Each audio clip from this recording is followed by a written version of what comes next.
Heart thumping, hands shaking, armpits wet, cheeks hot, and my brain has just left the building, along with all of my thoughts. I have been there so many times. What am I talking about? How I used to feel when I would do public speaking, because guess what? It's actually the #1 fear. People fear public speaking more than they fear death. It's nuts, right? So when I was a kid, I was super shy up until probably like my mid-20s. I was so shy that when there were presentations at school, I would have a doctor's note to get out of them because I would actually get panic attacks and I would faint. That's how nervous I was. So in this video today, I'm gonna share with you my tips for getting over your fear of public speaking. Because if I can do it, anyone can do it. I want you to eat the foods that make you feel amazing. I'm so excited for you to come on this joyous journey with me because I know you're gonna feel refreshed and rejuvenated and totally motivated to take the best care of you. My first tip is to practice, practice, practice. I know this is an obvious one, but there's various ways to get really good at knowing your information because you want to know your topic inside and out. So present in front of the mirror, practice. Record yourself on your phone, practice, practice. Do your presentation in front of a friend or family member, and then when you've recorded it, go back and watch it. Do this at least 3 times. This will help you be aware of how you speak, and you can make like subtle tweaks, and it just helps you feel more comfortable in your own skin presenting to other people. The last thing about practicing is practice when you're doing other things like washing the dishes, washing the car, folding laundry, when you're kind of distracted, because that will help you know your information inside and out. My next point, something I have with me right now, is to be prepared and have notes with you. Most of the presentations that I do on nutrition, I have a PowerPoint. So I have my key points up there, which jogs my memory of the things I want to say. There are also times when you may be speaking and when I've been speaking where I don't have access to a PowerPoint. So I have notes with me. I often create handouts that I give to my audience so that if I forget something, I can just quickly glance down and it jogs my memory. Now, when you have a handout or a PowerPoint, you never want to read things word by word. That's when you want to have practiced it and feel very comfortable with it. But have notes with you. My third point is to avoid stimulants the day you're speaking, maybe even the day before as well. So something I do whenever I have an early morning TV segment, that is not when I have my London fog. In fact, instead I'm having chamomile tea or mint tea, and I love dark chocolate, and that's something else I actually avoid when I'm going to be speaking or if I'm doing a TV segment. So if you're someone who typically does drink coffee every single day, and if you don't drink coffee, then that makes you really jittery, then obviously that's the exception to the rule. But calming teas, do things that are calming to the body. Avoid things that stimulate the nervous system, because when you stimulate the nervous system, that enhances the jitters and sort of that monkey brain. Number 4 is to make sleep a priority the day before your talk. See, there's this thing called cortisol. This is your stress hormone. And when you're sleeping, this stress hormone is the lowest throughout an entire 24-hour period.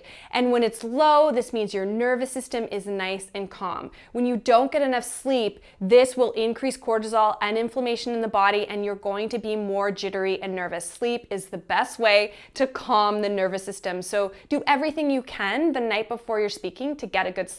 Number 5 is to connect with your audience. This is something that I learned years ago when I took a Toastmasters speaking course, like in my early 20s.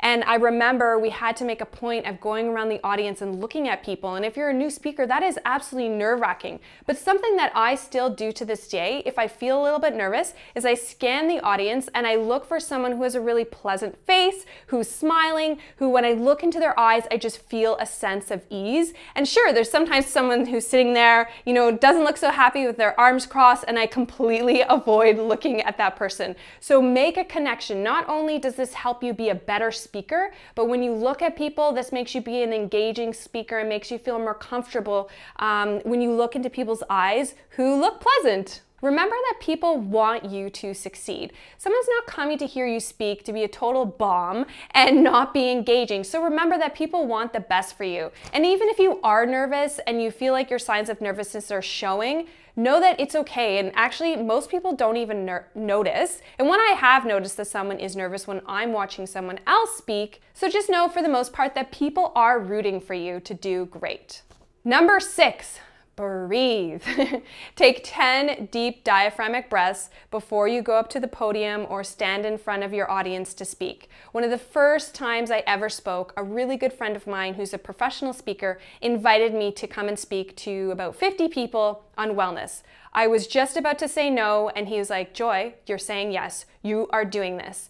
So the first 5 minutes before I spoke, he actually led us through a meditation, and I hadn't thought of doing that before speaking.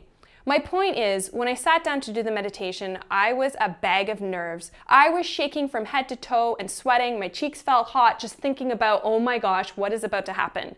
I did this 5-minute meditation and my nervous system was completely calm. So 5 to 10 deep diaphragmatic breaths takes your nervous system from sympathetic nervous system, which is fight or flight, where cortisol and adrenaline is flying through your body, to parasympathetic nervous system, that's rest and digest, where you feel calm and control and confident. Also keep in mind that nerves can work to your advantage. When your body increases its adrenaline and cortisol, this actually helps you.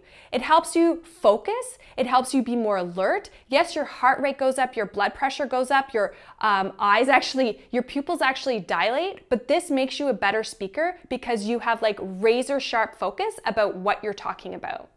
Number 7, if you can make time for it, is to exercise the day that you are speaking, especially if you have a lot of nervous energy in your body, or even like the night before, do something that burns off that energy. Or if, going for a run or a jog right before you speak is not what makes you feel your best, then maybe doing a yoga class at home, just doing something that helps you burn some physical energy, as it will help you be more calm and centered. Number 8 is to avoid eating right before you talk. So this is so that you don't end up with an upset tummy. Oftentimes when you're really, really nervous, your tummy starts to feel yucky. You might have to go to the washroom a few times. So when you have food in your gut, you need energy and nutrients and enzymes to break down that food and help you properly digest it. When you're nervous, all that energy is going towards your arms and legs. So this is why it's really important not to eat a full meal right before you speak, because it may actually make you feel a little sick. But there's kind of like a sweet spot. There has been many times that my stomach has been growling so loud when I've been speaking, so you gotta find that sweet spot. Maybe have a small snack, but definitely not a big main meal right before you speak. I try to keep my main meal 2 to 3 hours away from speaking, so that as soon as I'm done, I'm ready to eat again. Okay, number 9 is to be punctual. Scratch that, be early. Whenever I am speaking somewhere, I always make sure that I arrive at least 30 minutes ahead of time. If there's really bad traffic, and you end up being a little bit later, then you still have time to arrive at your destination before you speak. Because if it's somewhere new that you've never spoken before, you want to become familiar with where you're speaking, you want to stand where you're going to stand, and just like familiarize yourself with the room and familiarize yourself with the technology too. The last thing you want to happen is to be rushed, because when you're rushed and you're frantically trying to get everything set up, that's going to make you more nervous. I remember a couple of months ago, I was speaking at a health show and I realized that I needed to pee before I spoke, and they told me that the washroom was like on the other side of the building, but I had to go, so I went, and then I literally had to sprint back to talk, and it made me nervous. It took me like 15 minutes just to kind of gain my composure and feel comfortable again. And my final point is to remember to breathe.